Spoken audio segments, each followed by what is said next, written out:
la lumière soit. Dans cette parole, il y avait la puissance de Dieu. Ça a créé, cette parole a créé la lumière. Lorsqu'il a dit à la mer que tu sois calme.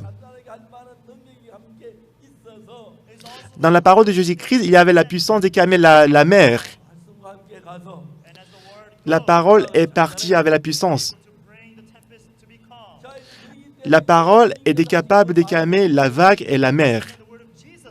Bien-aimé, dans la parole de Jésus-Christ, la parole de Jésus-Christ est différente de notre parole. Dans la parole de Jésus-Christ, quoi qu'il dise, dans cette parole, il y a la puissance qui peut accomplir cette parole. Et cette parole travaillera avec la puissance. Alors, lorsque vous acceptez la parole de Dieu dans votre cœur, la puissance entrera dans votre cœur ensemble avec la parole. Lorsque vous acceptez la parole dans votre cœur, même si vous ne pouvez pas vaincre la maladie, vous ne pouvez pas vous lever, mais la parole vous donnera toutes les puissances et toutes les conditions de vous lever et marcher.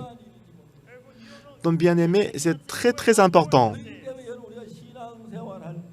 Dans notre vie spirituelle. Alors, comment est-ce que vous menez la vie spirituelle?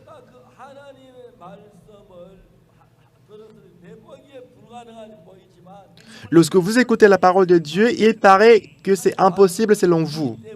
Mais parce que la parole de Dieu est capable d'accomplir cette parole.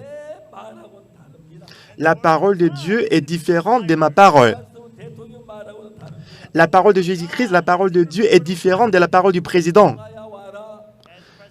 Si le président dit que la paix vienne, que le coronavirus se débarrasse, la parole du président ne peut pas le faire. Cependant, dans la parole de Dieu, il y a toutes les puissances et conditions qui peuvent accomplir cette parole. Si la parole de Dieu entre dans votre cœur, lorsque vous acceptez la parole de Dieu, dans la parole de Dieu, ce n'est pas qu'il y a seulement la parole dedans. Il y a également la puissance qui peut accomplir la parole. Lorsque vous acceptez la parole de Dieu dans votre cœur,